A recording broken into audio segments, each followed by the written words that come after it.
Plot twist, guys, I wasn't actually unplugging the catch cards at all, but I did need to close OBS anyway, so theoretically, we should be back on the pause menu.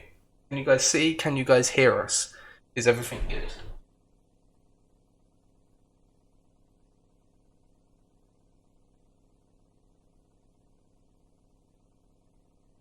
We're back. Everyone says, okay, that's fine. I can just like edit the two clips together.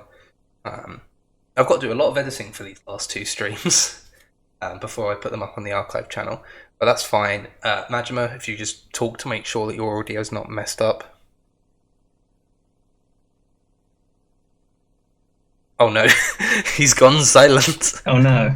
Oh, have I? Wait a minute. Oh, no, you're back. You're back. No, I said the Michael Jackson hee and it didn't pick up. I think it was too high pitched. Oh, too high pitched. Absolutely devastating. Right, let's get the tables match underway. Getting this one underway. So we cut to a commercial break for Seth Rollins' entrance. That's what happened. Yes. The most epic commercial break of all time. We're so good at this shit. We just sold you guys nothing. Yeah. No. We just replayed the Cesaro Beppis commercial from the pay-per-view. Oh yeah, of course. I mean, to be fair, that was good. That was worth replaying. That was an incredible commercial. Genuinely, so, I enjoyed that one the most real commercial, which is sad, but quite cool. Right. As always, I'm going to put the question to my broadcast partner, but I'm also going to put it to chat. Who is going to win this contest? Of course, a tables match can end at any moment, as we saw at Backlash. I mean, Yeah. I think that Kevin Owens' sheer brutality and his lust for pain and misery, his lust to hurt his opponent, in about the most permanent way possible, gives him the edge in a match like this, because it is all about having tunnel vision, really. When I say table vision, you're just looking to put your opponent through that table as soon as possible, whenever the opportunity presents itself. And I also think as technically accomplished as Seth Rollins is, Kevin Owens will just wear you down. He will strike and he will hit and he will just absolutely pummel you into submission. So I think, to be honest, I think Kevin Owens has the advantage here. I think that's an incredibly fair and justifiable reasoning. Thank you.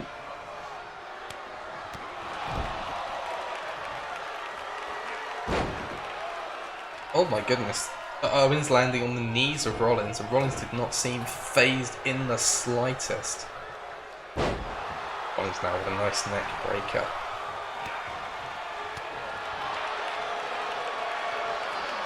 Stopping the combination from Kevin Owens. Seth is already dead, therefore Kevin wins. I mean, it's good logic. You can't argue with that. You really can't argue with that. Rollins going to be the first man to bring the tables into play in this one. Owens went for a big boot. Rollins moves out of the way.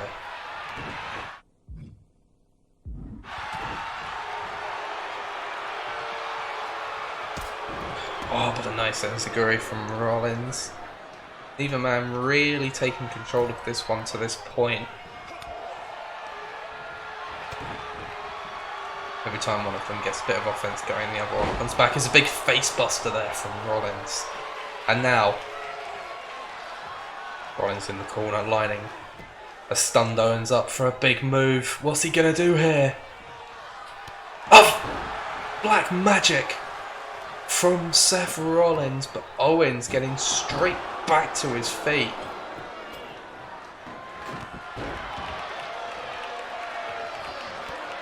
And there's the big boot. That's such a brilliant maneuver from Rollins, because not only does it physically devastate your opponent, but it messes with them mentally as well, because it's the kind of move that you catch the leg and you think, oh, I've done it, I've got out with whatever Seth was planning. And then he just hits you with that pile driver of a heel right in the back of the head. I mean, it's absolutely horrific to watch, but it has the desired effect.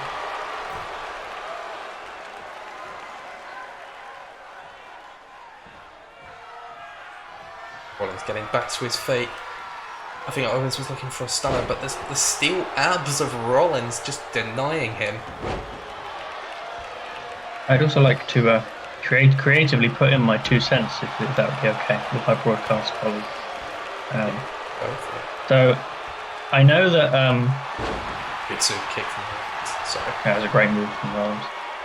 I know that you're having trouble with one of your roster members, kind of figuring out how can I utilize this person because they're not quite on the level of some of the other fabulous competitors you have on Friday Night SmackDown, and that's Silence. But I've had an idea. A long, long time ago, in a land far, far away from good quality booking and logical sense, WCW. Uh, that they did a really great little angle with a certain man called Sting, where he didn't speak for quite some time. Now I'm thinking, and this is also a man who happens to also wear white face paint. I mean, the coincidences just pile up, and I think it's destiny. So I'm thinking maybe we could have Silence dress in like a really big, like a creepy clown outfit, or like a really big black coat, and just sort of hang Oh, around Rollins. in the rafters and just do some miming and not say anything and look all scary. And then like let's say at Oh, WrestleMania, and like, hang on for a second. oh, Rollins with a curb stomp oh, to that Owens. could be it. I think he might just have his way with him now. Oh, I think you could put him through the table anytime he likes now. After he's hit him with that curb stop. But I was saying, and then we could hire a certain old the lead announcer for many years for WCW for a little guest appearance, at WrestleMania, and we could have Silence just rappelling down from the rafters, and the lead announcer Tony Schiavone could just yell, "It's Silence," and then he could just beat everyone up with, like, I don't know, he could mime having like a baton or something and just beat everyone up with the invisible baton. Guys, I hope you appreciated Majima rambling over the finish to the match. Oh, sorry, I didn't realize. Rollins with a very nice Oh no. exploder suplex to put Owens through the table, and Owens still without a victory on Friday nights.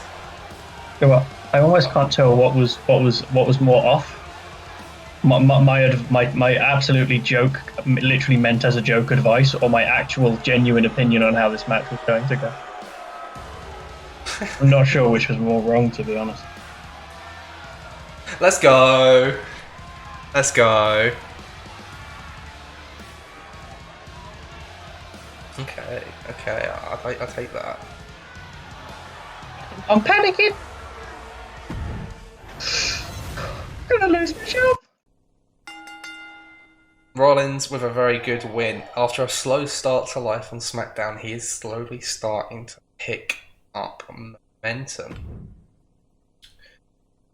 Well, on SmackDown, it's the return of an urban absolute legend, arguably the greatest competitor in the history of the women's division. Trish Stratus makes her first appearance on SmackDown in a very long time. And she picks up a microphone, she thanks the audience for a very warm welcome. And she says that the reason I'm out here tonight is that I like all of you. I was watching WWE Backlash at the weekend because I wanted to watch the great current women's division, some of the greatest talent the women's division has ever seen, and one match in particular caught my attention. Bayley and Bianca Belair put on a brutal, vicious matchup, the likes of which I've never seen in the women's division before. But quite frankly, I just had to. I wanted to come out here and I wanted to address this match because it saddens me to see where a top star like Bayley has gone. Bayley calls herself a role model. She thinks she's a role model to all the little girls out there. To show a role model is meant to show people the right way to act, and how Bayley acted in that match was disgusting. Complete disregard for Bianca Belair's health, her safety, her well-being. Bianca Belair ended the night in hospital, and no one knows when she's going to be back. Now, I can't just stand by. and watch such disgusting behaviour take place in the women's division that I helped to build. This is my legacy, and I will not let it be tarnished by arrogant, selfish competitors like Bayley. So Bayley, if you really think you're a role model, then I challenge you to prove that claim. Step into the ring with me, the greatest competitor in the history of the women's division, in a fair one-on-one fight, no funny business, no tricks, no cheating, no weapons, nothing like that, and see if you can beat the greatest woman to have ever laced up a pair of boots in a WWE ring. Shocking development there from Trish Stratus, offering to come out of retirement to challenge Bayley to a match. But the question is the promo going to get a good rating? It was excellent. It was an excellent promo. Okay. SmackDown is doing the bigness. Off to a fantastic start, has to be said. Off to a fantastic start. Right, I'm going to put the controller on charge because it's promo. How dare you, game? Yes, Costang. Okay, well, we head into more women's division action, a rematch from last week as Toni Storm takes on Mandy Rose in one-on-one action. Toni Storm with an impressive debut last week, but she did come up short in the match against Rose. Rose with that one quick strike with the running knee to arguably steal a victory. Many people felt that Storm deserved the win in that contest, but there was no funny business. There was no tricks, no cheating. Mandy Rose just got one up on Storm last week, but will that be the case tonight?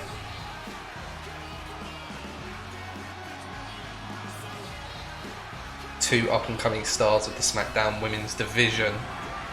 Of course, there's a new queen at the top of the mountain on Friday nights. Liv Morgan, with the shock of the series so far, to dethrone Sasha Banks and become SmackDown Women's Champion for the first time in her career. We already know that Sasha Banks has asked our general manager for a rematch. Whether or not that will be provided is yet to be seen.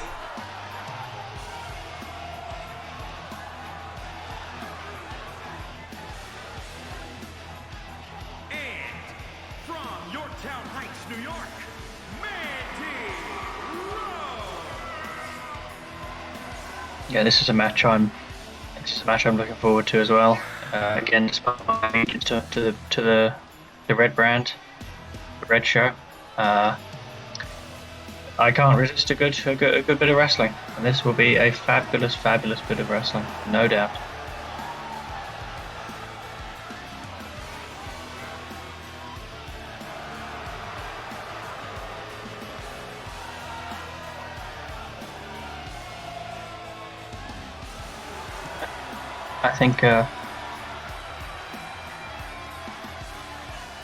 I do think, if I'm totally honest, that this could be where SmackDown starts to gain a lot of ground back, because I as the general manager of Raw, have got some very tough decisions to make. Well, once again, I put the question out to everybody who is picking up the win in this contest. My broadcast partner, if you would like to. I think again, your 2 cents. Mandy Rose has that little bit more experience. I think she actually showed it with the way she won last week, because she just managed to get that quick knee up, and that is such an effective, such a smart way to win any match. You know, when you catch someone out of nowhere like that, I think that shows that you're thinking on a higher level than them, just in that moment, or just as a wrestler in general.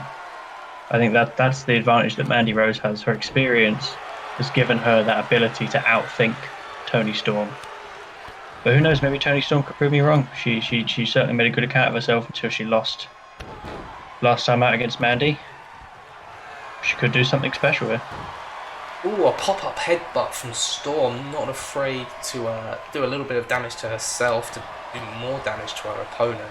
Rose was being a little bit disrespectful in the onset of this match, basically kicking Storm from one side of the ring to the other and doing press-ups over Storm's back.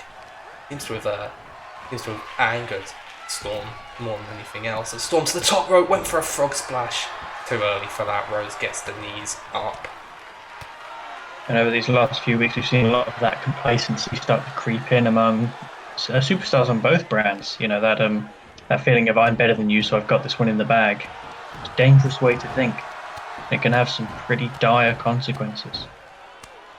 Vicious shots from Rose there to a grounded Storm, but again, it's just everything Rose is doing seems to be making Toni Storm upset more than anything else.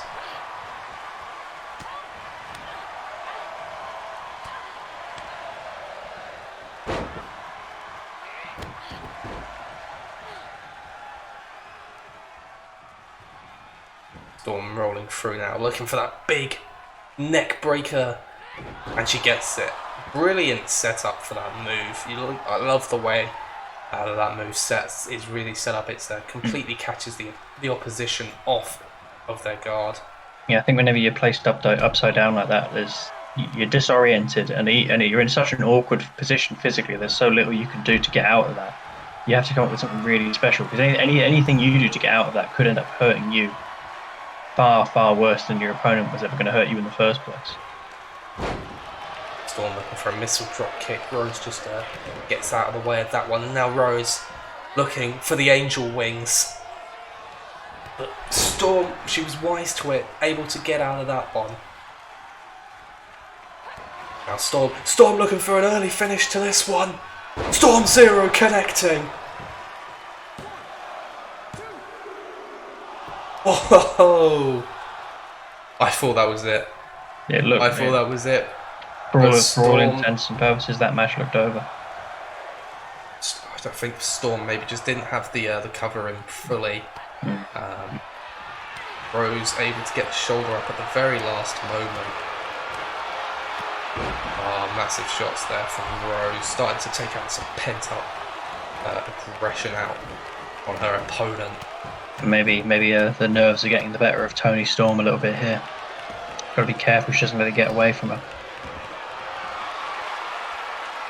Submission move here from Mandy Rose, not something we see her go for too often. Storm fights out of it. Looking for a pile driver perhaps, or maybe Storm Zero, but Mandy Rose rolls through it into a roll-up, only gets a 1 from that though. I think momentum slowly starting to get back into the corner. Mandy Rose.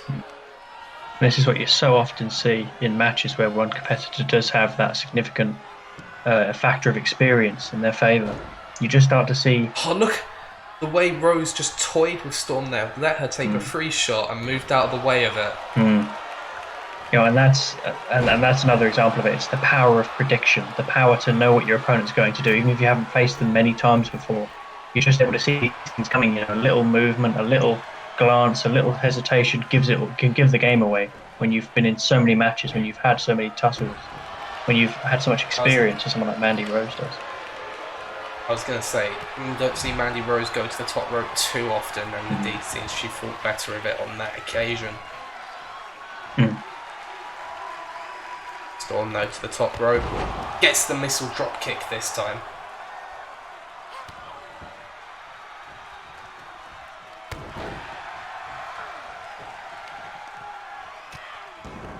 Storm hesitating there, and Rose again with a big knee, looking to capitalise.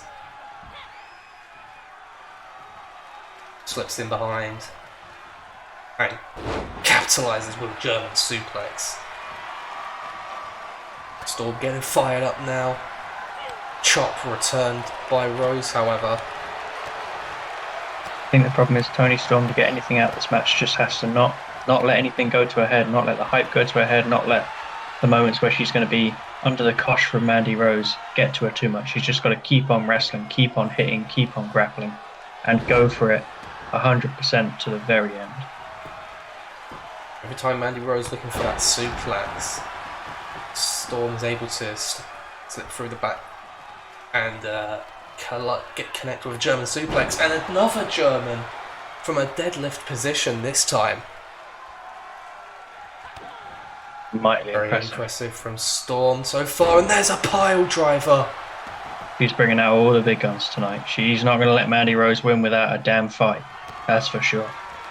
Storm has Rose lined up for Storm Zero. She doesn't go for the cover. She's calling for Rose to get back to her feet. Going for it a second time. Storm Zero again. It has to be it. 1, 2, 3. Yeah. Storm picks up the win in this one, getting her revenge that she so desperately wanted. You know what? She was outthought last week by Mandy Rose, but I think that was actually too smart on the part of Toni Storm to lose there. To hit your finishing maneuver twice in a row. It's difficult. You very rarely get the opportunity to do that, but when you do it, that's it. It's over. No, well, not only did Storm hit the Storm Zero twice in a row, but immediately before that, a devastating pile driver that was probably enough to get the match done by itself. The Storm was taking no chances tonight. I think she wanted to put the cherry on top of the cake. She wanted to really stamp her authority and stamp her approval over this one. 2-star rating for that one. But I think I made the right call putting it in the middle of the card then. Yeah, me too. I need to stop saying who will win. I can relate to that a bit too much.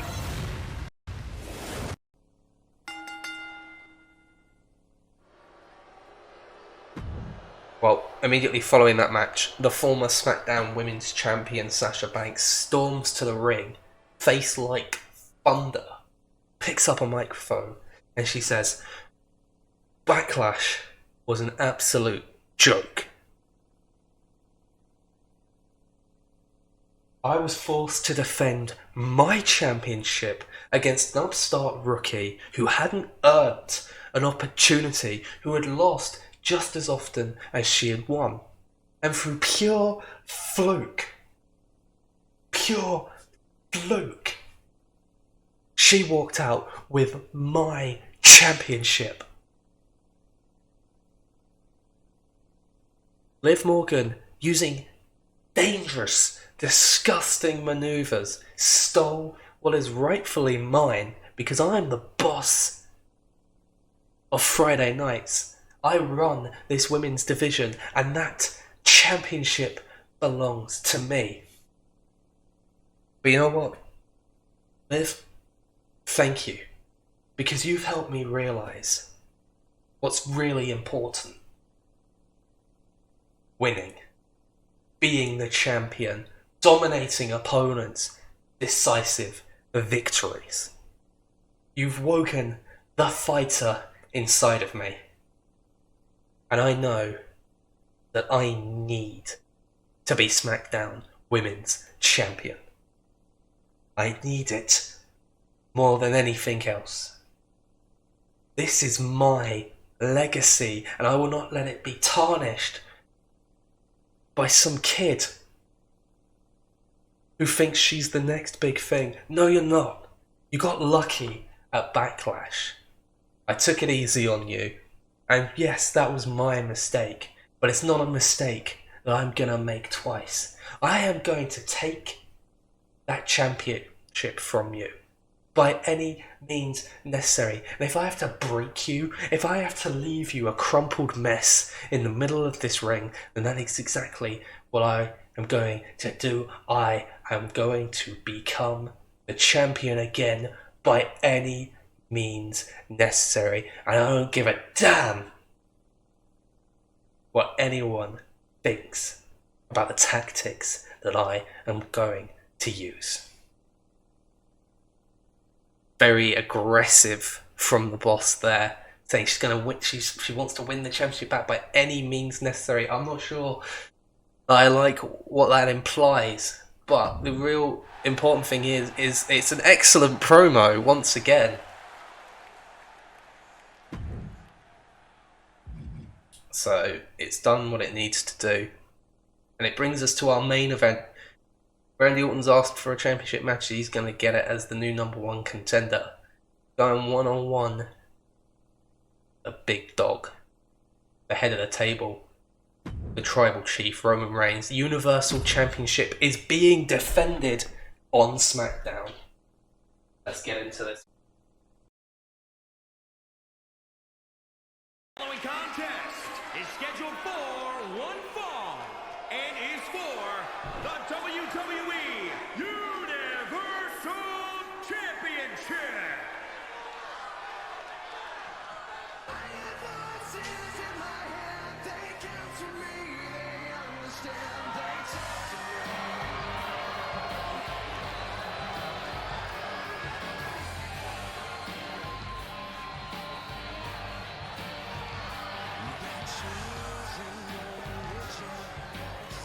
Tell you what, you could see that man every single week, and you'd never get tired of it. He just does it with such flawless style, with such charisma, with such panache. The Viper, Randy Orton. When Randy Orton steps into the ring, there is no wasted motion, no wasted movement. Everything is done precision, poise. It's calculated. That's right. From that famous finisher right down to the most simple kick, the most basic hold. It's all executed efficiently but perfectly.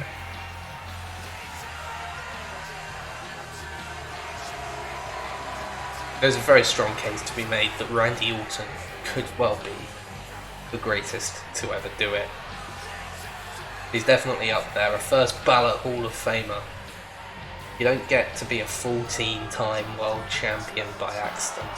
You don't stick around in this business for as long as he has, unless you've got something special. You've got that X factor, that charisma, that special talent that makes a superstar, that makes a legend. He's killed a fair few legends in his time, but he's become what he's destroyed. No one will ever forget Randy Orton. And yet, despite everything we've just said, Randy Orton perhaps comes into this match as the underdog. It's difficult to say the last time that you could say that about Randy Orton, but I think it may be the case tonight. Roman Reigns is on an unstoppable warpath. We saw the destructive path that McIntyre tore leading into championship match at Backlash. Competed every week between the draft and Backlash, won every single time, and he could not topple the head of the table of SmackDown, the Universal Champion Roman Reigns. And I tell you, Is truly on top. And I tell you, gods and titans who could move the heavens and the earth, they couldn't stop this man. They couldn't stop the head of the table. He's dealt with so much in his personal life, in his professional life. The fans hated him. He silenced them resoundingly. You know, illness tried to stop him. He destroyed it with the same consummate ease. He walks into that ring week in, week out. He truly is an absolute monster, a beast of wrestling.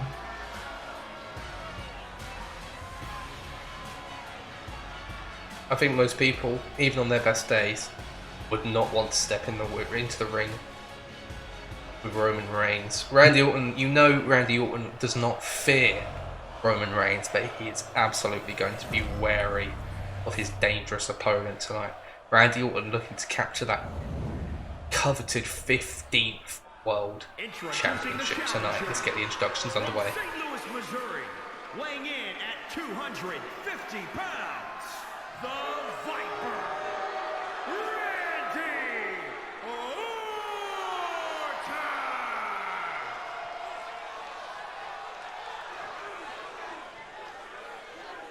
And introducing the champion from Pensacola, Florida, weighing in at 265 pounds, he is the WWE Universal Champion, Roman Reigns!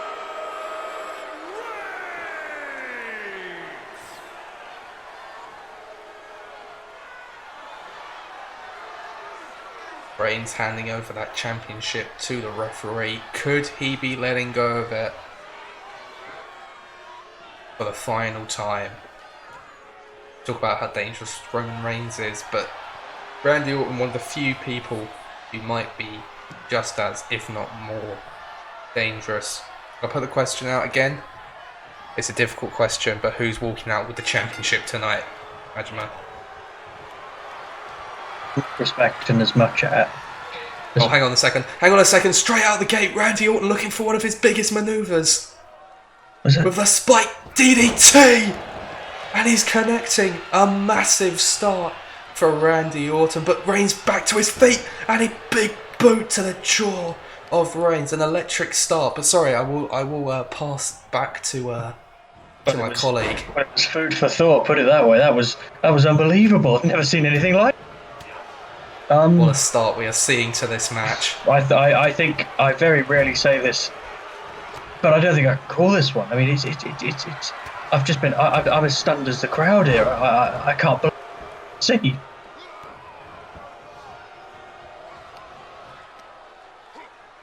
Well, the strength of Reigns on display here. Deadlift powerbomb in the early goings of this one.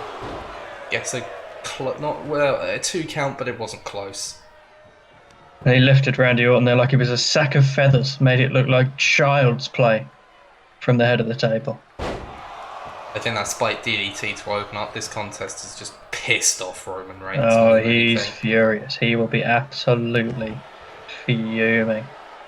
He's looking at Randy Orton and he's saying, "You thought you could beat me that quickly?" I think he's probably more offended than anything. Oh yeah. Of course, Randy Orton, no wasted motion. But Reigns still able to get out of the way there, which I think really just speaks to how good Roman Reigns really is. Just tossing Orton across the ring. And once again, Reigns telling the crowd to acknowledge him as their tribal chief. Well, I think, Reigns, you need to acknowledge Randy Orton as a potential banana skin on your road to being the champion. RKO! Oh my god, an RKO! But Reigns, he had his hand on the rope. The situational awareness, the ring presence of Reigns to get a hand on the rope. Orton going for the cover now, but it was never going to get it after that much of a delay. No. That right there, it tells you all you need to know. Randy Orton is a massive threat. Yeah, he's not going to lie down for Roman Reigns. He's not going to let Reigns walk in with that belt, saunter around the ring and walk out again. He's going to push him all the way.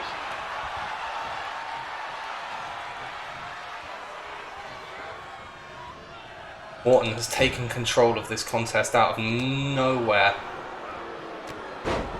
Oh, and one headbutt from the Samoan Reigns has busted Orton open, completely changing the complexion of this match. And a knockout blow there from Reigns. It's like watching a seesaw with rockets down, back and forth and back and forth. I don't know what's going to happen next. Oh, that gash to the side of Orton's face is not pretty. Anyone who's a bit squeamish, a bit weak of heart, look away now. The ground and pound from Reigns, but Orton turns it around. Well, it has to be said, if you're of a nervous disposition, I think you'd be in the hospital already the way this match is going. I mean, if you've got any heart problems, I wouldn't recommend tuning in or staying tuned into this Reigns one. with Put it that way. 1, 2. Oh, and Orton just gets the shoulder up there. Reigns really working away on that gash across the face of the challenger. Maybe trying to blind Orton with his own blood.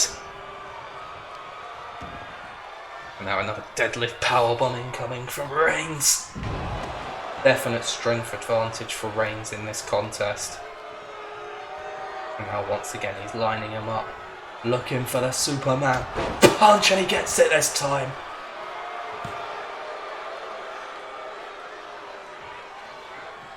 Reigns needs to be careful. His complacency, his cockiness cost him in the early goings of this matchup.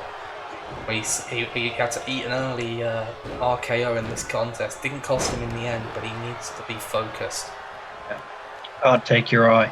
I mean, just like the snake he's named after, you can't take your eye off Randy Orton for even a second, or he will absolutely destroy you with what little time he gets. Orton went to the top rope. We don't see that too often, but he was able to move out of the way of Reigns, who was prepared for it. Reigns pushes Orton off. A spear on the outside! Out of nowhere, Reigns creates the distance and connects with his most devastating move on the outside. But that's exactly it. On the outside doesn't win you the match. And it could be the springboard to victory for Roman Reigns. Especially if he hits that again on the inside of the ring, it has to be over. That has to be done for Randy Orton. I think he's calling for it as well. Orton staying in this one but that cut is getting worse and worse. Reigns, he's laser focused on that cut now as Orton pushes him off.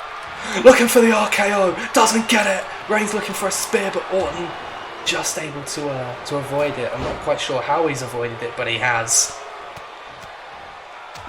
Reigns was a split second away from losing the championship there.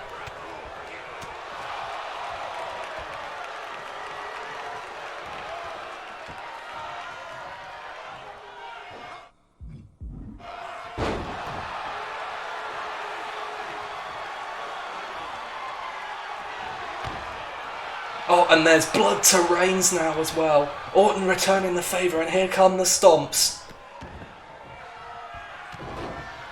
Every exposed limb of the champion under threat there from Orton.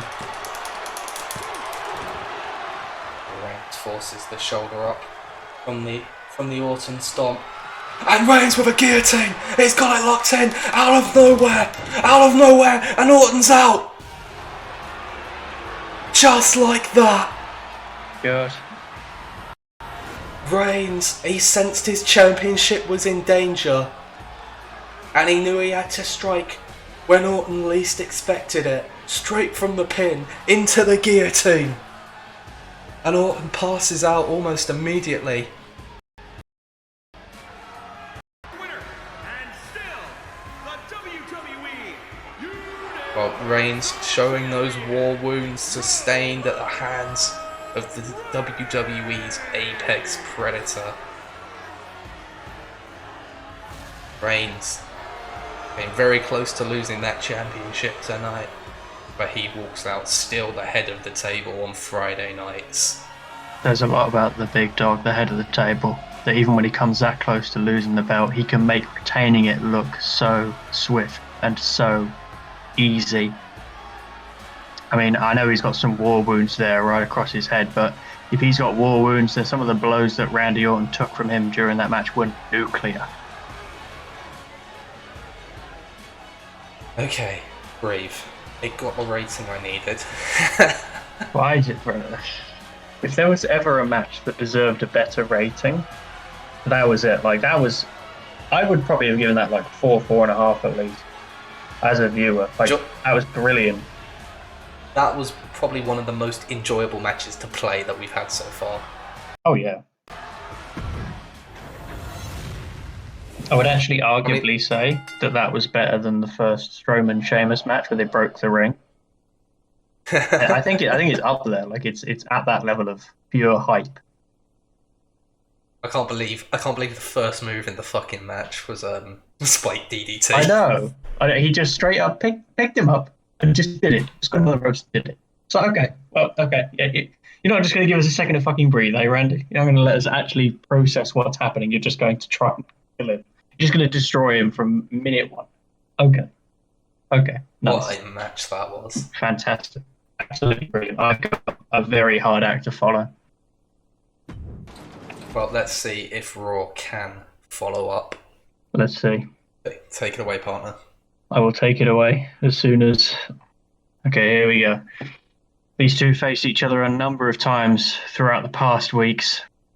but it was so good we couldn't resist an opportunity to give it to you, ladies and gentlemen, again. It's Candice LeRae. It's Dana Brooke. It's Extreme Rules, baby. Round 3, I want to say. Round 3, I believe round 3. I believe so. All right then. Guide me, Majma. Who am I playing as in this one? Now, I want you to pick Candice LeRae, and I want to make an announcement. Yeah. Shadow the Hedgehog is a bit no. As much as I'd like to, no. If Candice LeRae, because don't think as the GM I haven't noticed that the effort, the sweat, the blood, and the tears she's been putting in, not just for the brand, in her own personal war against Dana Brooke. If she can get the win tonight, within the next 2 weeks, she will be having a match against either Asuka or, if this competitor can get her own win tonight, Charlotte Flair, to decide the number 1 contender for Becky Lynch's Women's Championship. Okay. You heard it here first, ladies and gentlemen. You heard it here first. So it's a qualifying match for the number 1 contenders match. It is. It is. All right, well, let's get this one underway. Brilliant. Oh, Candice LeRae might feel a little hard done by that announcement, considering she already is 2-0 against Dana Brooke. It's true. You could make the argument that she's already proven herself, but what I'm asking is for her to go from the great level that she's already at to the very top level. Because we've seen Becky Lynch so far that this women's division, to become the champion, you have to beat the champion. To become the best, you have to beat the best. And beating the best will be no mean feat. Only the very, very best female wrestlers in the world would have a chance against Becky Lynch on their best day. So for me, Candice needs to prove now by beating Dana Brooke, who is no mean feat herself. She's no easy opponent. She needs to prove that she's got what it takes and go 3-0 tonight. Well, WWE's own Poison Ivy looking to ensnare Dana Brooke in the Gargano escape one last time and book herself a place in that number 1 contenders match. Dana Brooke obviously not going to just let that happen. I am anticipating a fiercely contested match here. Yeah. Like I said, no easy opponent, Dana Brooke. She's not one to be taken lightly. You may have beaten her twice, but the third time could well be the charm for Dana Brooke. And she'll be hoping so, especially because it will be exceptionally sweet if she's able to deny someone who's already gotten the pin on her, gotten that 3 count on her twice. To deny that person a title shot and to get the victory back, get some of that pride back, would be absolutely massive for Dana Brooke. She would love it. So tonight, everything is on the line for both of these women, and it's going to make for an absolutely exhilarating, non-stop brawl. This is normally the point where I'd ask my colleague who they think is going to win the match, but I suppose on Raw, maybe it should be me that's giving I'm now going to ask you the question, mate. Who do you think's going to win? It's my turn to do the question asking around here. I can't see anything tonight other than a Candice LeRae victory. The fact that Candice is already 2-0 up in this series, the mental aspect comes into effect. We're at the point where Dana Brooke has to be asking herself, after everything I've done in the last 2 matches, can I beat Candice LeRae? Do I have what it takes to compete, or has Candice LeRae got Dana Brooke's number? You know, sometimes it happens. It happens even to the best. There's always someone you just can't seem to beat no matter what you do. And for Dana Brooke, that may well be Candice LeRae. And taking into account the added motivation that LeRae has following the general manager's announcement, I just think she's going to have too much in the tank for I mean, Dana Brooke tonight. Although not if she misses moves like that. yep, that is certainly going to be a big psychological and physical boost for Dana Brooke. If Candice LeRae does manage to whiff from the top rope like that, but you wouldn't bet on it. She's been very good from the top of those turnbuckles. But in all seriousness, you're right. I think my colleague makes a fantastic point. Sometimes, no matter how good a competitor, no matter how brilliant a star you are, you just can't seem to get that recount, to get that submission. You just can't seem to get it over a certain person. Whether it's, let's say, Ric Flair and Hulk Hogan, or well, anyone and Hulk Hogan actually. But uh, again, maybe I was going to say Bret Hart versus Shawn Michaels, but again, you could say anyone versus Shawn Michaels.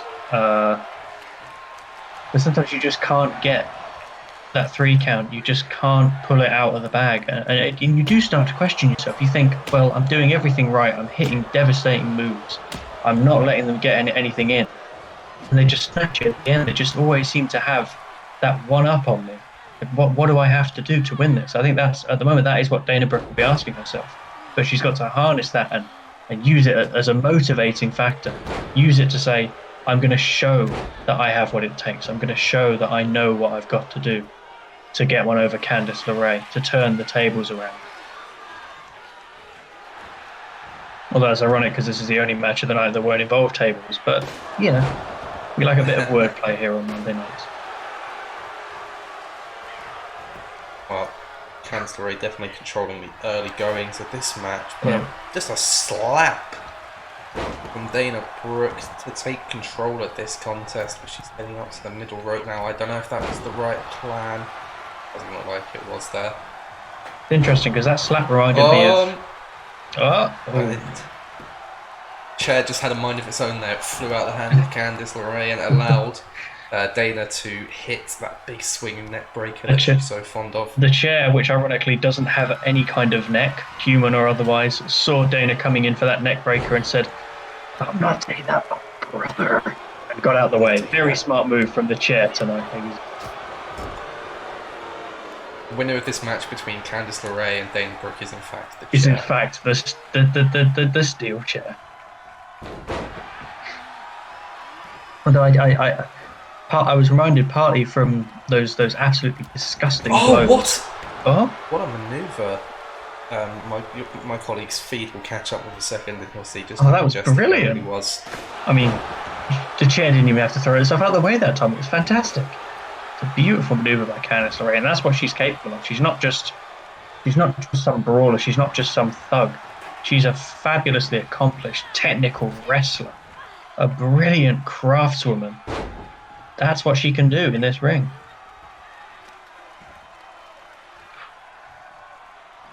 Now, I did mean to say earlier, before we were cut off by a wonderful manoeuvre from Candice LeRae, it has to be said. What I find really interesting is that she's been looking so hard for something to give her something extra against Candice LeRae, give her a chance to assert herself. But I'm recalled back to the first match they had when she absolutely broke Candice LeRae with that baseball bat, when she hammered away again and again and again, left her bloodied and broken on the floor. I'm surprised she's never gone back to that, because it was so devastating, and yet it seemed to just disappear out of her arsenal. Speaking of devastating, that kendo stick breaking across the back of LeRae. Yeah, I think that shows you where Dana Brooke is at. She doesn't care how badly Candice LeRae gets hurt. She doesn't give a damn whether she's broken, whether her career's over, whether she's out with an injury for a long time. All that matters to Dana is getting this win back, getting back her pride, and showing the world that she can beat Candice LeRae. LeRae looking for that patented wicked stepsister on the outside, face first into the thinly padded concrete outside the ring. The way that Dana Brooke's skull just bounced off the floor there, it's just horrible. Makes you sick.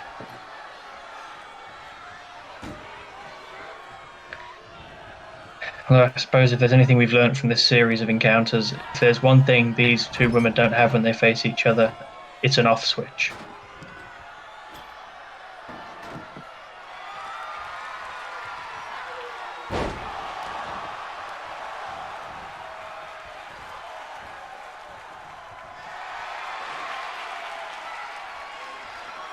Interesting, Dana Brooke seemed maybe not reluctant, but she didn't seem to think that she could put Candice LeRae through that table there, which I'm surprised. But oh my God, she's got the baseball bat. Oh, she's just nailing her with it. Oh my God, just nailing her with it again and again and again. Oh God, it's horrible. I can't watch this. I just, Jesus Christ, the referee needs to stop it. The referee needs to step in. He needs to stop, or else Candice LeRae is going to be finished. He's going to be seriously hurt.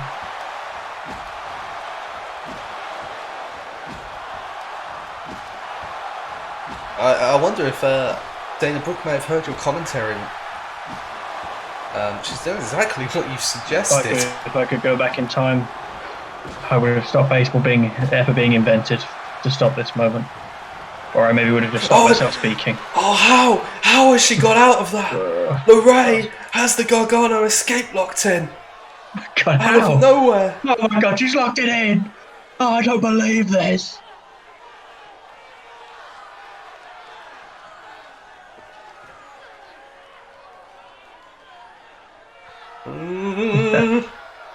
Oh, it's going back and forth. Oh, I'm going to run out of breath. I'm going to run out of words to speak. I mean, no, you've made me laugh. No, you've made me laugh. How long has it been locked in for? It's never ending. It's the internal submission. Oh my God, it's still locked in. Dana Brooke's just flailing and flailing. She's moving. She's been slithering around like a snake for the past 3 minutes. The referees just keep asking them. I mean, what is he asking them? What could he be asking? It's been going on for minutes at an end. What's he asking? Who's he talking to? Dana Brooke can't hear him. What did you have for dinner? He's asking what she had for dinner. What did you have in catering? Do you want gravy? Do you want ketchup? Or do you want to tap? I'm still going. Oh, someone please get out of it and just tap, please. Don't do this to yourself, please. No, this is unbelievable. I've never seen anything like this. I don't think I've ever seen submission locked in for this long. Oh my God, I think Dana's finally starting to get the stranglehold. She's fighting with everything she's got to tap out, but Candice just won't let it go. She won't stop until she gets that tap. That hand, tap it out right on the mat. I don't know what's happening, ladies and gentlemen. I don't think the god of submissions himself could understand or make sense of what's going on here. Brooke looks like she might be about to tap. Is she gonna tap? Is she gonna tap? Is she gonna tap? Oh,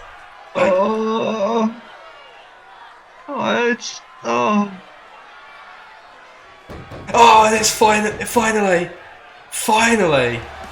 Oh my God. Oh, thank God. I was seriously considering going out there myself. Stop it. Oh my God. And Candice LeRae just showing how sick and twisted she can be after that grueling punishment, after being able to fight out that submission for minutes and minutes at an end. She's mocking Dana Brooke. She's laughing at her. I mean, that takes some serious evil to mock someone after something like that. After the way that match ended, that takes an evil black heart, a poisonous mindset. This replay is going on forever. Oh, there we go. No, don't really show that whole thing. No, they don't really show the whole thing.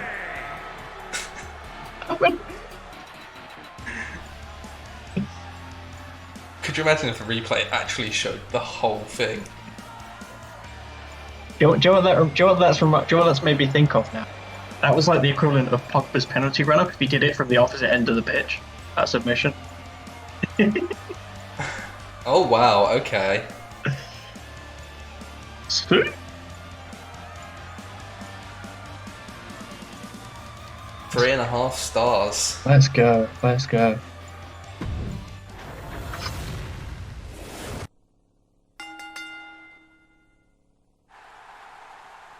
All it took was a submission that lasted longer than I've been on this earth. Alright, well we then have some words to be delivered by Asuka. Take it away. So after the very, very decisive, to put it one way, title match between these two ladies, Asuka is furious. She's really not pleased. So she storms out to the ring and she grabs the microphone off of our announcer. She just gets straight into it, starts speaking, doesn't wait for anybody.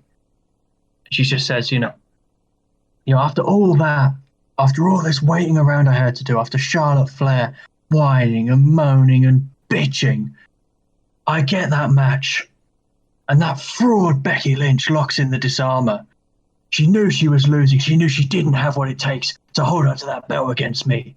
So she got in that lucky move, that easy way out, the disarmer, and just wrenched my arm out. It's a despicable move. It should be illegal. I'm disgusted that anyone can get away with such brutality in the ring. It isn't wrestling. It isn't competition. It's just thuggery. It's sick. But don't worry, Becky Lynch. You might be the man, but I'm the woman who runs these parts, who runs this women's division, who runs Monday nights. And I'm going to get that belt back. It's my time. It's my opportunity.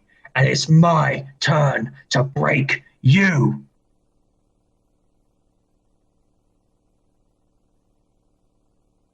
I think Asuka might be a bit pissed off. I think she's not too happy,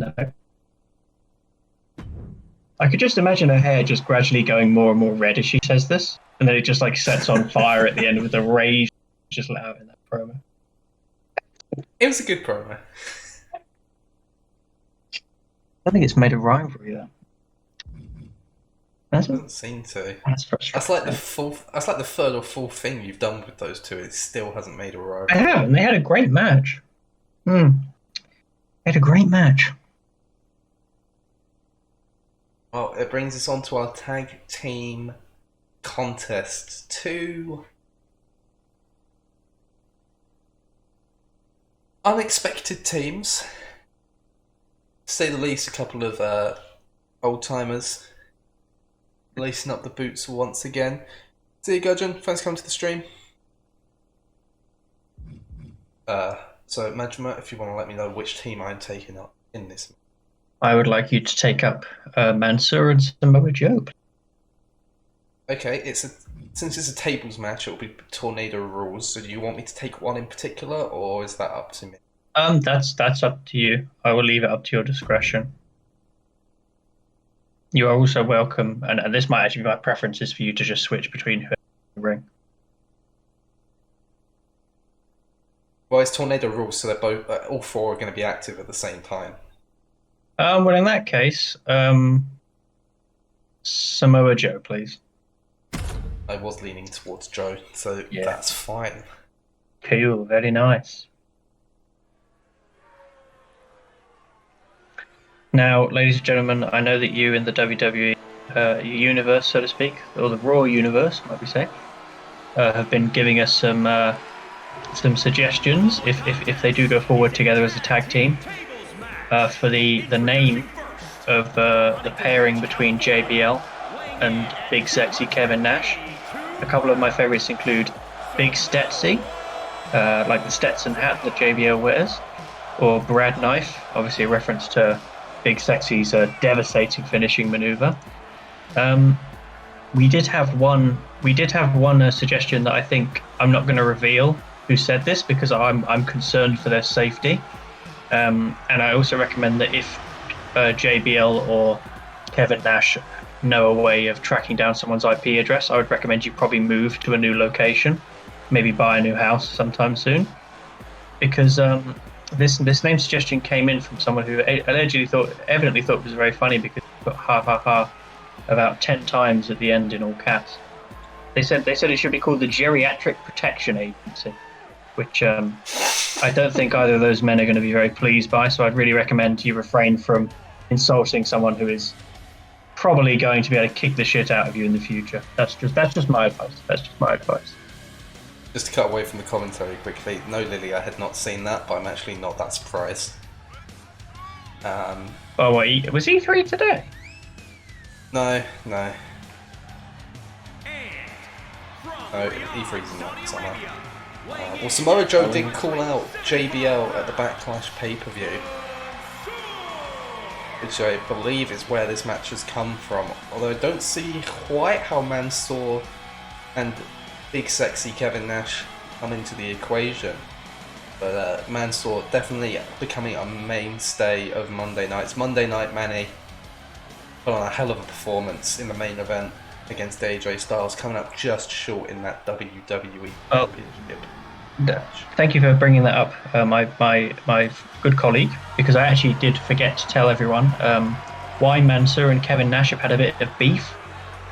Because Kevin Nash actually spoke to me backstage in an unaired segment, but he did share his anger with me, the rage that he felt, because he watched that match between the King of Monday Nights, Big Money Mansoor, and the Prince of Perfection, AJ Styles.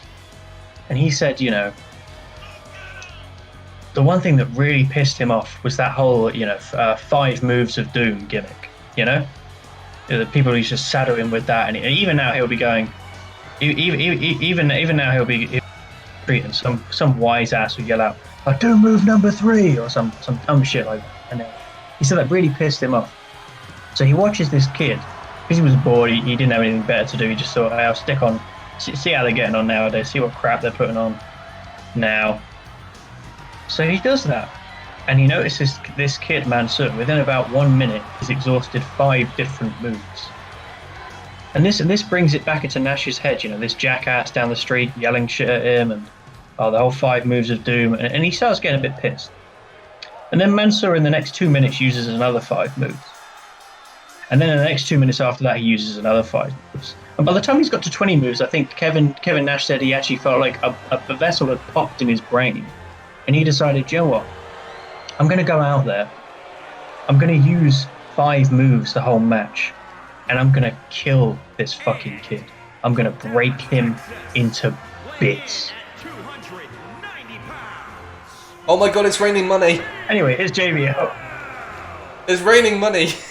Oh my god, it's raining money. Okay. Damn, I mean, do I get a budget bonus for putting JBL in a match? Oh my god, look at the moves! Look at the moves of JBL. John Bradshaw Layfield. Flaunting his wealth. Okay. Flaunting his wealth and his style here. I've also got an announcement to make. If JBL wins this, he's actually going to floss. And Kevin Nash is going to do Orange Justice. The 6 moves of doom. The 6 movies are Orange Justice. Quick, everyone, grab the dollar bills while you can. Grab the dollar bills and get your cameras out. Just got a mental image now of Kevin Nash doing Orange Justice. That's really funny. I am slightly disappointed that JBL has decided not to break out the limousine for this occasion, although that was a nice shot by the camera.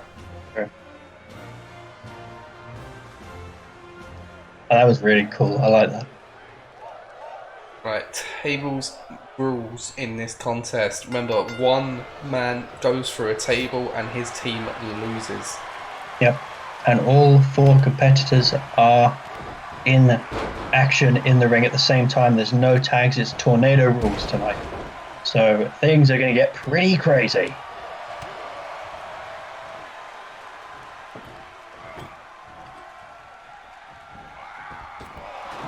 Wait.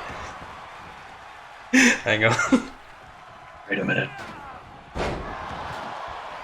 Hang on. No, okay. Wait a minute, what? Eh, Oh, I see what you mean. Bro, I thought that table had broken. Oh no. Oh no. Oh no. Oh no. Oh my god. Joe did not want to do this match. Oh, guys, hashtag it. Joe hates tables. I think JBL's entrance lasted long. Why are they so gas? Why are they so gas? 1 minute. How is how? He's shushing the crowd. I'll get like 1 star. No, wait.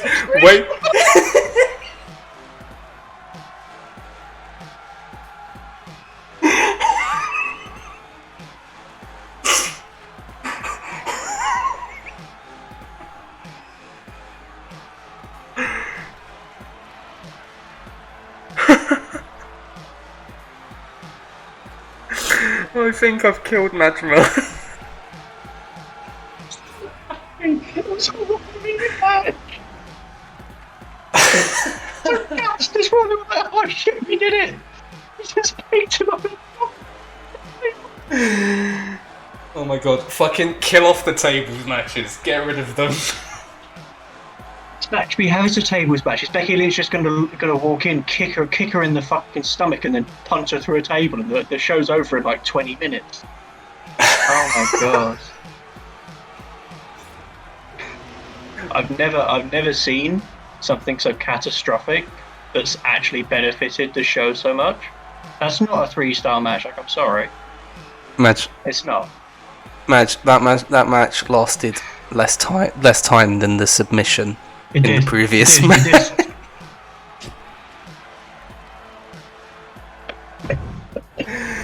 Oh my god, how did that get 4 stars? You could have gone to take a shit at the start of JBO's entrance, and by the time you come back, the fucking match is over and it's clear.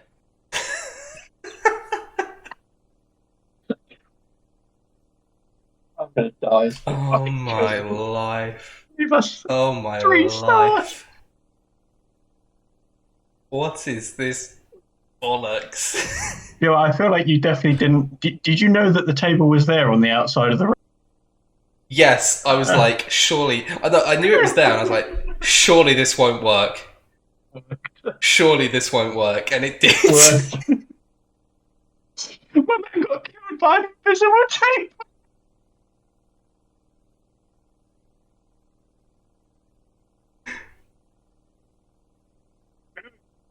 Was it Nash who put through the table, or was it JBL?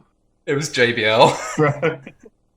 Just when he was coming out, he picks up his fucking appearance bonus out the fucking sky and just goes, "Yeah, Joe, I'm done with you now. You can get through the table. Fuck off." To be fair, if there was anyone to do that, it's Joe. Yeah, no, I agree. The most no-nonsense person. Oh yeah. The thing is, I feel like he had a lot of respect for JBL because he's a beast. Like, he's so no nonsense as well. And then he saw him do like the 2 dance moves, and he was just like, "Yeah, Joe, I'll fuck this guy. He's done. He's out here." That's incredible. That's the best thing I've ever seen in my life. Oh, Why were they so gassed about it? why did they celebrate? They've never been a tag team. They've literally never even interacted with each other. They beat this big fucking guy in a Stetson cowboy hat. It took like 2 minutes to get out of the ring in 30 seconds by throwing him through a table, and they're so fucking mad about it. And Samoa Joe was like shushing the crowd, like pointing to the crowd and pointing at himself. It's like, you didn't prove anything. You beat him in like the amount of time it took me to piss. I could have gone to piss and you would have won by the time I come back out, bro. Why are you so gassed about this? Well, honestly, I don't even know what to say. I can't believe it. They got rid of the squash match mechanic in this game, and I've somehow And still found a way to do created a squash match. Anyway, we have to somehow move on from that disaster. Yeah. 3 stars. Dave Meltzer gave that one 3 stars. 5 stars in the Tokyo Dome. Well, we move on to King Nakamura. The acoustics, I don't know. the acoustics of JBL getting thrown through a table in 30 seconds are better in the guys. They're so much better, you know. Oh, God. Oh.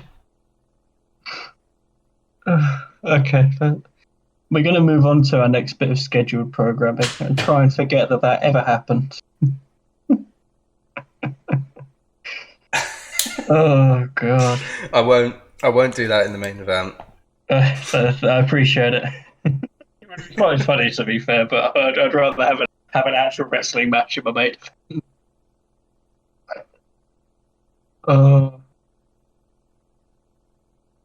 Okay, so next up, he takes about 5 minutes to get out to the ring because he's pissing himself laughing. But then he remembers that Sheamus destroyed Braun Strowman, and he remembers, no, this is serious business. I can't mess around with this man.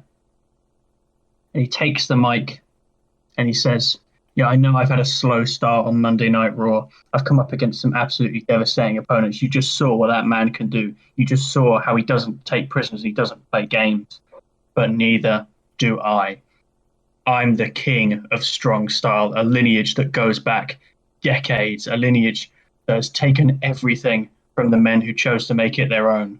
But I don't take the easy way in life. I never have. I never will. And I don't take weak men for my opponents. That's why, Sheamus, I'm calling you out right here. I want you to know, whenever you get done with whatever this crap you got going on with Strowman, with whoever, I will be here. I will be waiting, and I will finish what the Breaker could not.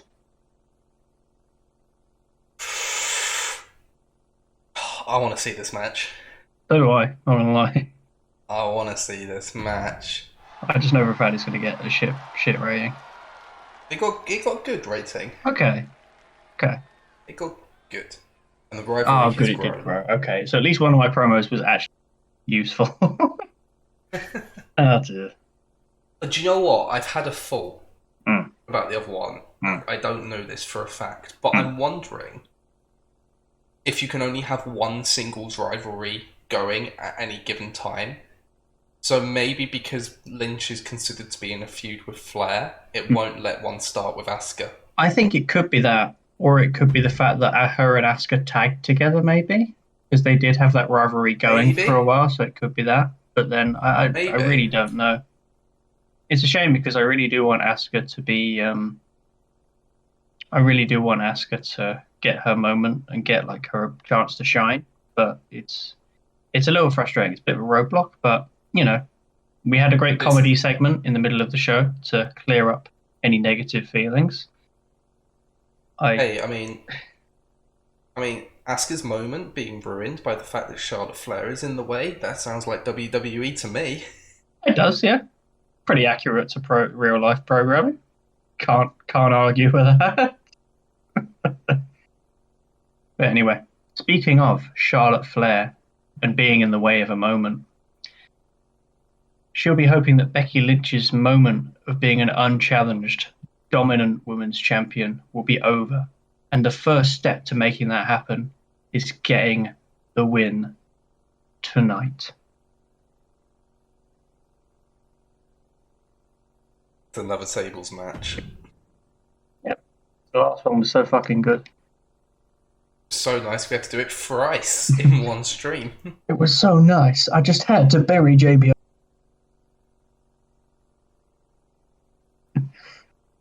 Bro, imagine working your way up over painstaking years, like from basically like the lower mid card to becoming like the top guy and winning the championship, and you get buried because Samoan man decided he didn't fuck with you and didn't want to fuck with a bunch of tables.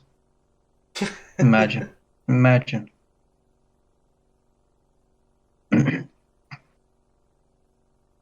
am I taking in this match? Charlotte Flair, please.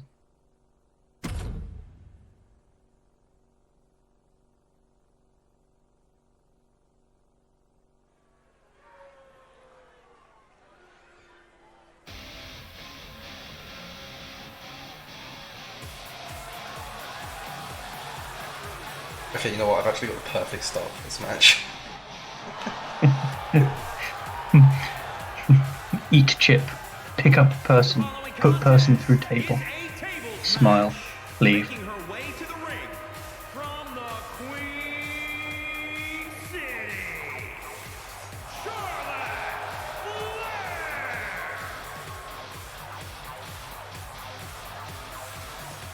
Charlotte Flair's developed a bit of an obsession in recent weeks with the Raw Women's Champion Becky Lynch. We know Charlotte defines herself on championship gold. She is, much like Sasha Banks over on SmackDown, Charlotte is desperate to capture the championship from her longtime foe Becky Lynch.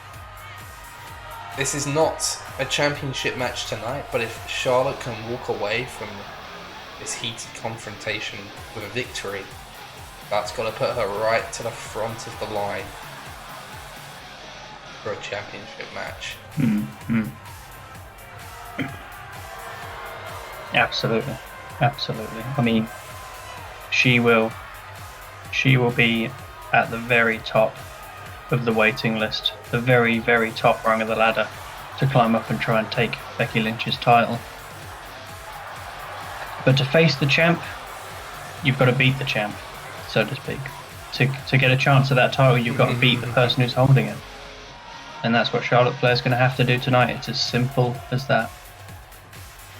Now, luckily for Charlotte Flair, that devastating disarm submission maneuver that she lost to last week does not apply in this contest.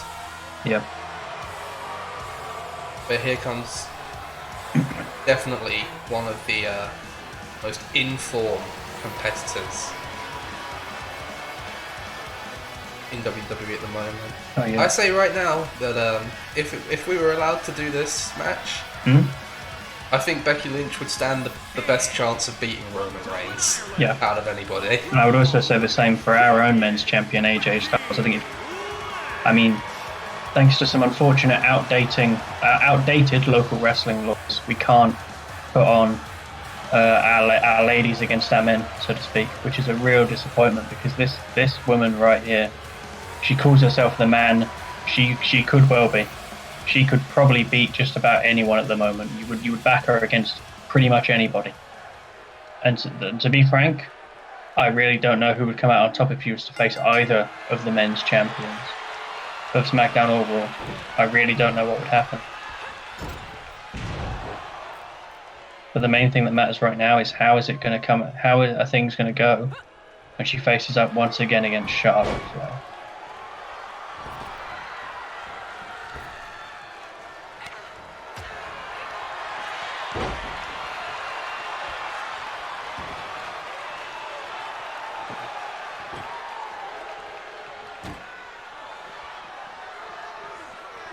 Well, Charlotte Flair was definitely watching the last match, it would seem. Yeah. Might not make it as easier for her to win, but it'll make it a lot harder. It was easy to win, but a lot harder to lose, exactly. That's exactly it. That is exactly it. I think she tried to get Becky Lynch through the table there with a quick drop kick, but didn't quite have the desired effect. I don't think the table was quite the appropriate angle for what Flair was looking for there. Yep. Although, as Samoa Joe showed us in a brief trigonometry lesson, sometimes no one gives a shit about angle. I think I heard Jeff Jarrett say that once too.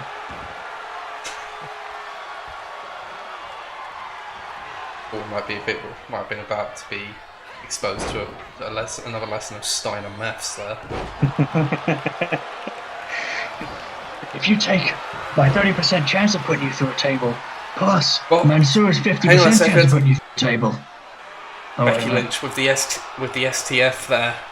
Of course, as we said, the submission moves aren't going to end it tonight. Yeah. But Although Charlotte it's still going Flair, to give you an advantage. Charlotte Flair really did well to get out of that one so quickly. I mean, I know it's early in this, but we've all seen what Becky Lynch can do when she gets a submission locked in.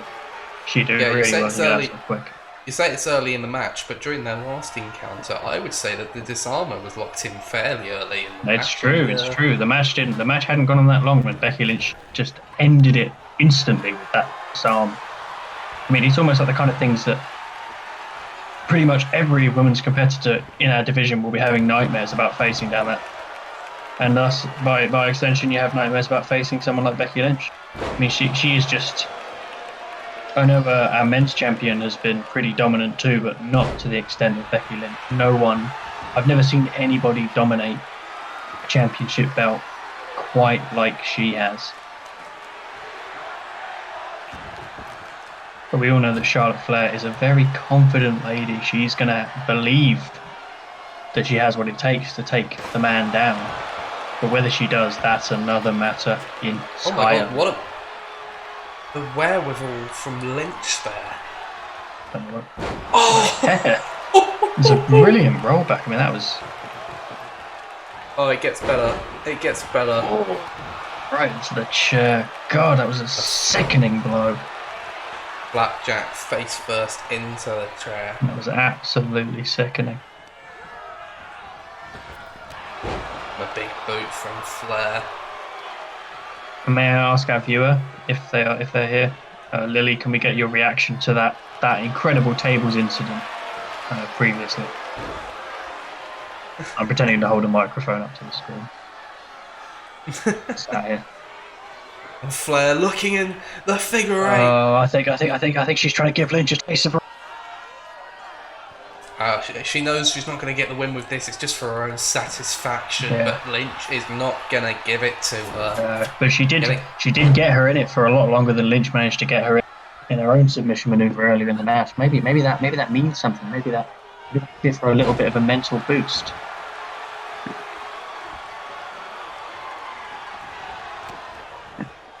Yeah, I feel like Lynch with a manhandle slam, and Flair is in trouble. Big trouble. If she can't get herself up, get herself awake, she's going to be put through that table within a matter of seconds. Yeah, what is the correct word to describe that? I hate the what chant, but I feel like if it had come out there, that would have been incredibly appropriate, and it would have been very funny.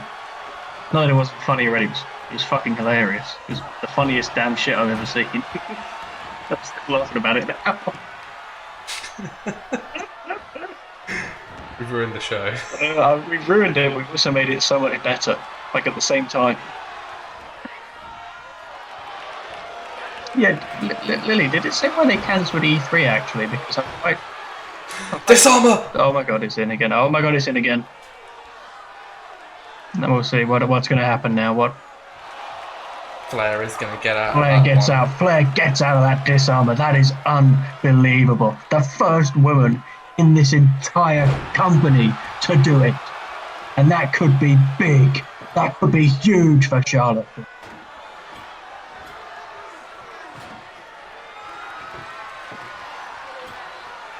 Lynch keeps setting up the tables, and Flair keeps putting an end to it. So it's a bit like watching two people have an argument in a hardware store. Quite surreal, really. I wonder if there's like a deeper side. Is this symbolic? As Michael Cole said when The Undertaker did something very naughty to the boss man that one time. That wasn't symbolic, but that might have. But this putting away and getting out of the tables might well be. It could be mind games, just a way to. And you see there's a big break in that table already. I think if someone goes anywhere near that, gets any contact on it, it's going to go. It's going to be through. I think Charlotte Flair wanted to get it gone again, doing the smart thing. Makes it a lot harder to put someone through that table when it's on the ground in a stationary, stable position like that.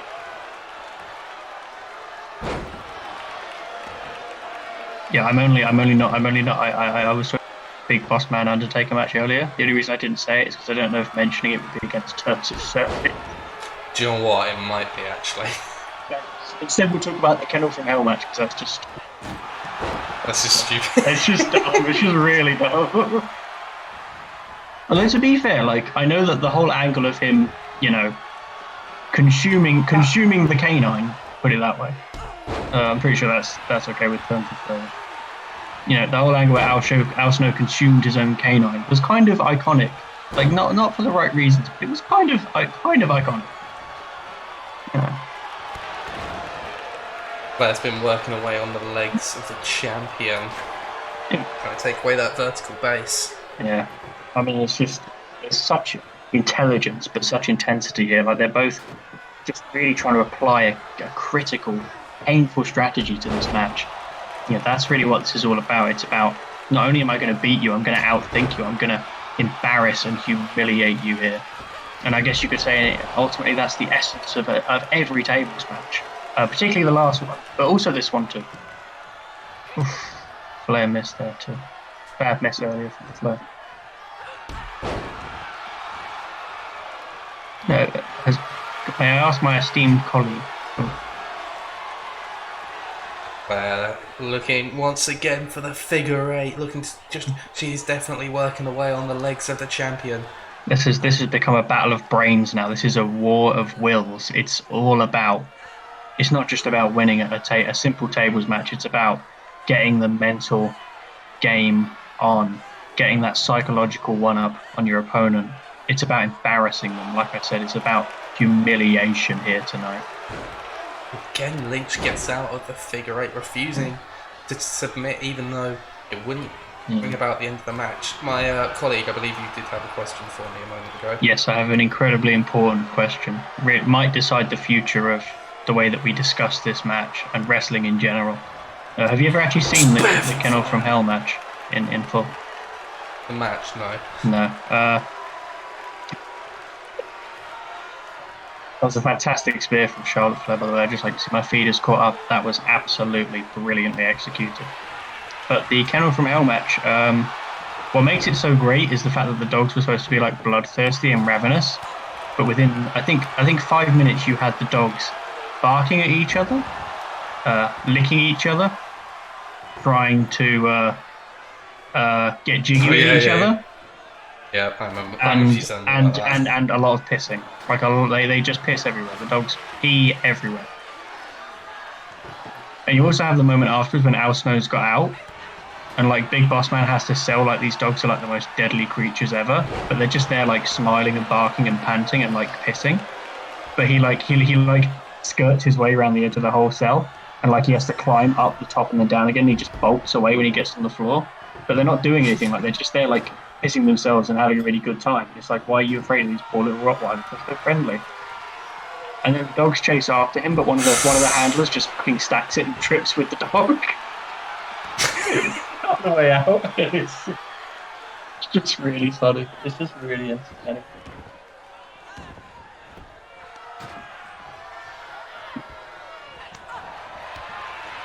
I'm sure Becky and Charlotte will really appreciate us talking about the fucking Kennel from Hell match over this match. To be fair, they've made this ring their own personal hell on earth. I mean, they are going at each other. I think they may have forgotten it's a tables match, or they might just not care. But it's still fantastic. It's been a brilliant contest so far. Oh my god, Lynch just did a fucking 180 there. Yeah, one day I'd love to book like a really ridiculous match, like a small business loan on a pole match, or a random family member entered into Hall of Fame on a pole match. Something really out there, something really cool. Oh, see, Charlotte Flair just got Lynch. She had her up, and she just walked away from the table and planted her in the ground. I mean, there's got to be something deeper going. There has to be something symbolic. Oh, hang on, this could be it. Whoa! I think we have a faulty table. That should have been it.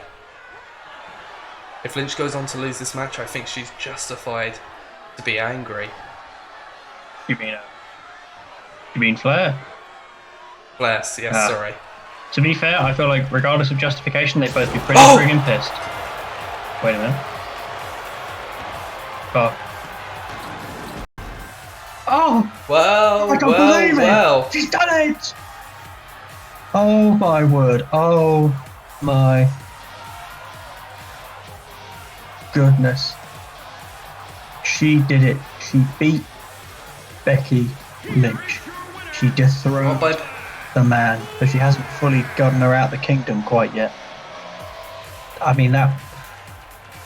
Not by pinfall, not by submission, but by the rules of the match, Charlotte Flair is the winner. And that brings her one step closer. To the title. Oh, it's another win for Raw. Just.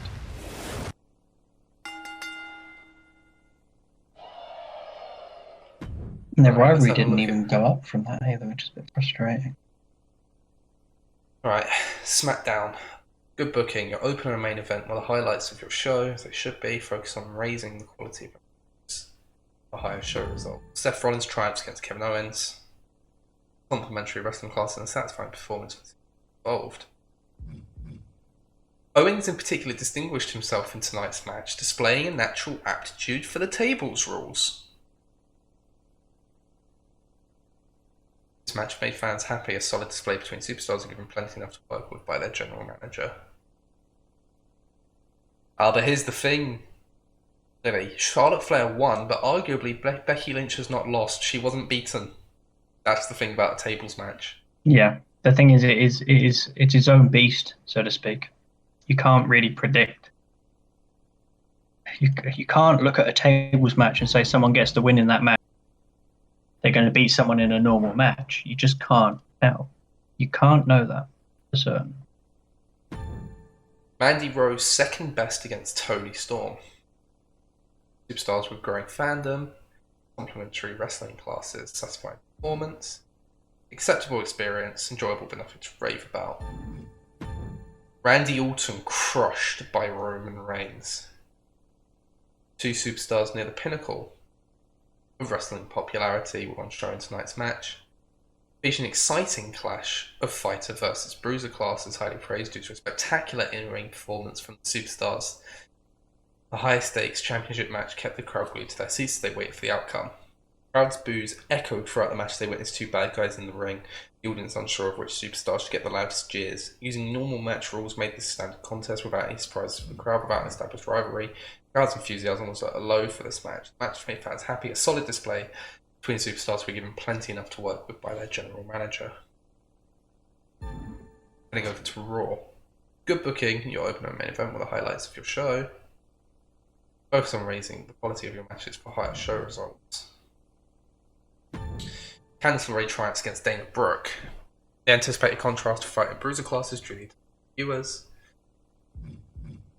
Ray has an aptitude for extreme rules. Put on by talented superstars, the exciting elements going for it, a lot of good decisions were clearly put into the match.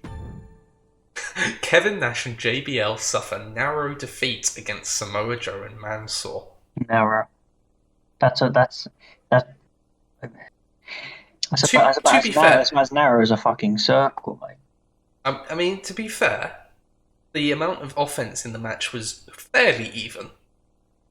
Yeah. Samoa Joe didn't build up to it, he just picked JBL up and fucking yomped him through the table. No ceremony about it, you know? No build up. The superstars in the match had very little tag team chemistry, leaving viewers disappointed by their performance.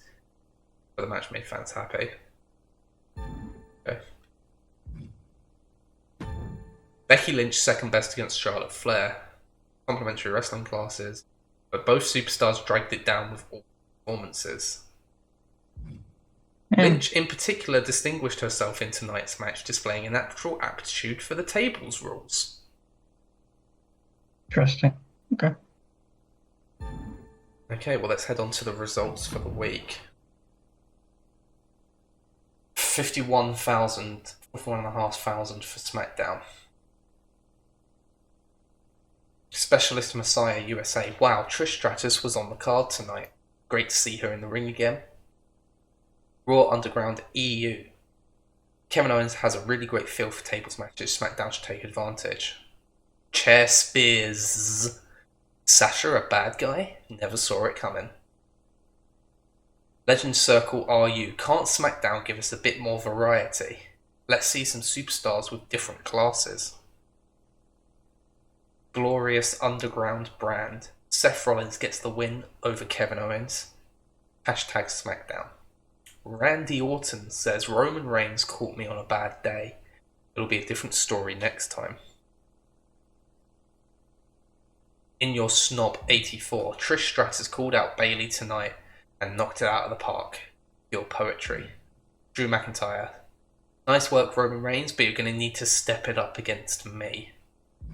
Bailey says you talk a good game, Trish, but my fists are going to do the talking next week. Invincible Mayor AU, Roman Reigns is still the champion tonight. Hashtag SmackDown. SmackDown does remain in second place, but I do get that card for the Commissioner girl. What's the fan gain on Raw? It's another win for Raw. Yes, come on. That's 4 in a row. Jesus, fuck. It wasn't a particularly great show in my opinion. We're very lucky to get away with that. Raw pulling further ahead in the rankings. Running Cyborg 85. Never expected to see JBL wrestling again. Hashtag Raw, he's still got it. King Savage 96. Kevin Nash and JBL work really well together as a tag team. Okay. Interesting opinion. Glorious GM Live. Loved tonight's Raw. Looking forward to next. Tap Out Libra UK. Becky Lynch is such a natural. Tables matches need to see this more often. Rambling Music Friend. Hey Raw, when is Charlotte Flair going to get a shot at the title? Totally deserves it. Extreme Sharpshooter JP.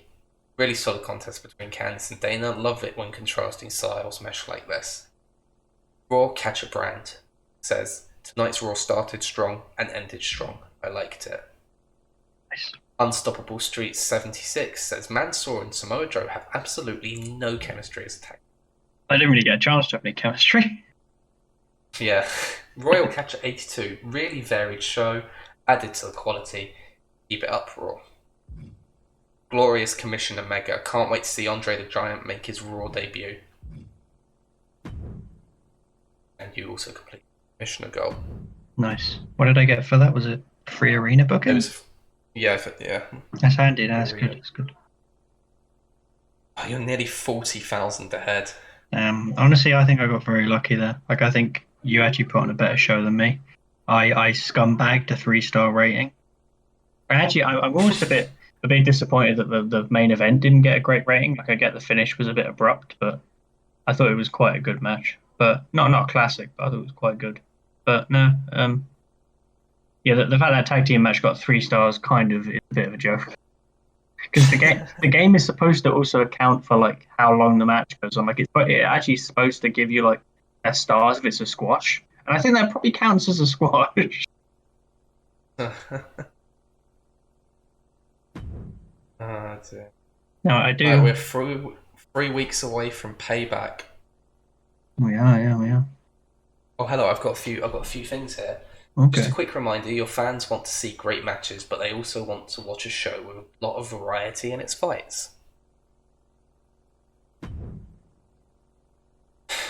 To maximise your variety bonus, have at least one tag and one solo match. Book both female and male superstars in your fights, and use superstars representing all 5 fighting classes across the match card.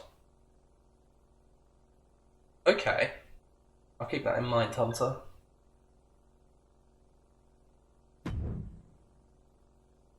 Randy Orton, I appreciate the title shot. It's good to know I've got a boss that keeps their word.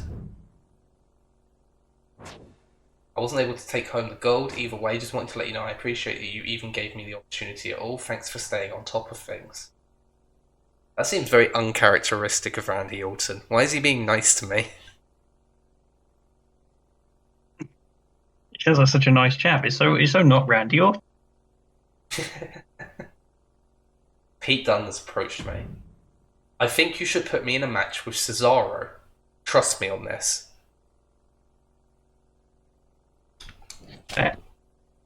I'm making a note of this. Isn't it? That could be a really good pairing. That could be.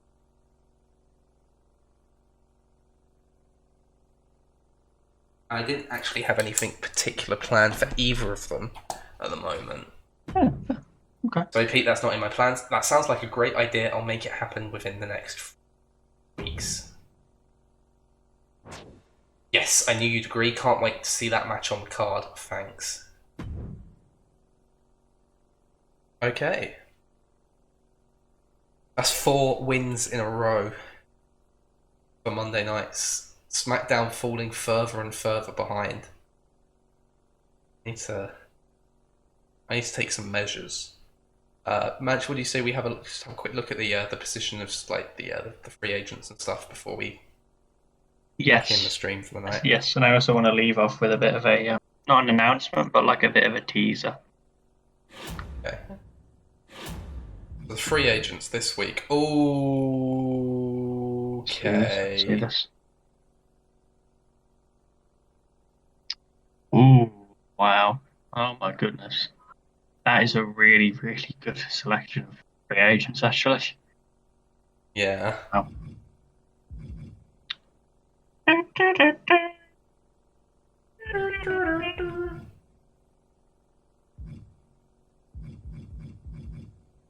we just talk about something quickly? Why the fuck are there no good women giants? There's literally none. Yeah, I think there's like the only one I've seen so far is Raquel Gonzalez. Is she a giant? Oh, she is. She's a giant. I thought she was a bruise.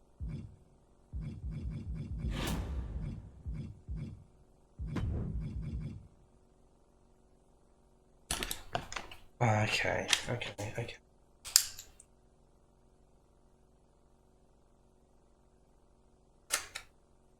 You know what? Before I make that little teasing announcement, I'm going to predict that you're actually going to whip my ass next week. Why's that? Because you got some seriously hot rivalries going. Do I? Like you actually do. Like the levels on those rivalries are kind of gonna kill me. Yeah, actually, I've got a few good rivalries. You really?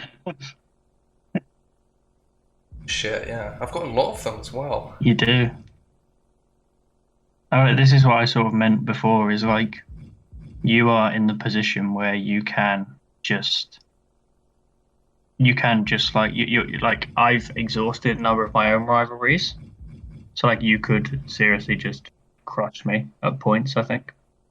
Did Drew McIntyre just lose 7 popularity in a single week? Why did he lose popularity? I mean, not on TV. Is it he's not on TV? It must be because it's happened to Morgan as well. Well, that's dumb. Why? That doesn't make any sense. People don't get less popular when they're not on TV. That's That's not how it works. something to keep in mind. I guess to be fair, it wouldn't work otherwise because you could just keep your most popular stars off to get their stamina back up, and there'll be no like That's why drawback Reigns to it. dropped in popularity. I had him off TV for so long.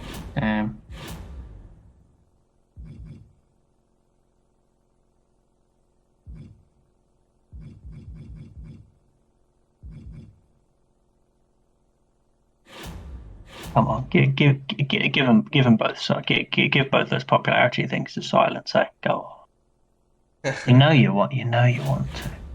Thing is, if I use beginner's luck, it will go on silence. You know you want to. You know you want to.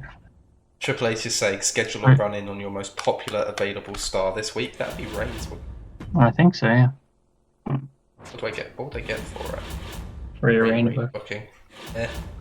It's not terrible. It's not great either, is it? Really? No. Let me just make a case. Goes the power cards. I'm gonna do some quick math. Yeah. So you get plus 20, so he'd be on 48. And then if you do the other one, which is to the moon. Yeah. Like I get plus 15, he'd be on like 63 popularity. 61, that's it. No, 63. Oh, come on, bro, that would be sick. Well, that would actually put him in 6th place. That would be incredible. You've got to admit, that would be kind of sick. Oh, you've actually kind of tempted me. So I would take it if he's good for you. Oh, come on. Oh no. You know you want to do it, bro. Okay, I don't know. Actually, wait, he's 24. Because he's 20. That is dreadful. But he'd be 44, so he would be plus 15. So he'd still be 59. Well, that's not bad. Come on. Is it not a tantalizing opportunity? I think that's pretty saucy myself. I will not. We'll have to. I leave it up to my esteemed colleague. I'll leave it up to my esteemed colleague. Okay. Well, that's going to be it for this week. You'll have to see next week what will happen with Silence's career. Will he have a career or will he not have a career? That's the real question here. I can't believe I lost again. You're definitely bringing it back though. Like I by no means. If it wasn't for that mid card match, you would have pretty much equaled me. Let's be honest. And that Yeah, was my only because mid-card match let me down. it was same role, and it was like styles that. I mean, it's not like they didn't mesh. It's just that they didn't have the extra thing. I think maybe if I'd given them stipulation. Maybe I've probably given it an extra half star. The only thing for me, the only things I'm frustrated with myself is that the Asuka promo didn't start a rivalry because I really want to use Asuka, but I'm just not really getting the opportunity to at the moment.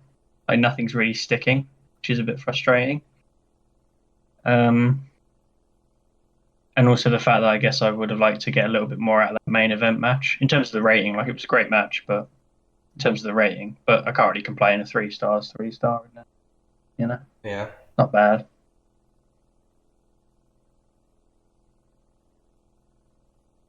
Well, I've set myself up. Yeah, you've massively set yourself up. I've set myself up for what I want going forward.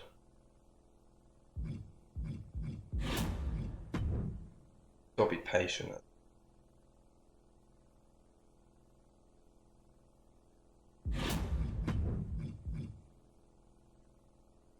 Yep, okay then. That's going to be it for tonight's stream, everybody. We'll be back again, I assume, next week, Majima. Yeah, I think so. Yeah. With another episode of MyGM. And before we leave, I'll let my colleague leave you all with his teaser, as he put it. I've got to make an announcement. It's not even an announcement. It's just something I want to draw you all to, draw your attention to because it is an issue for me now in my women's division.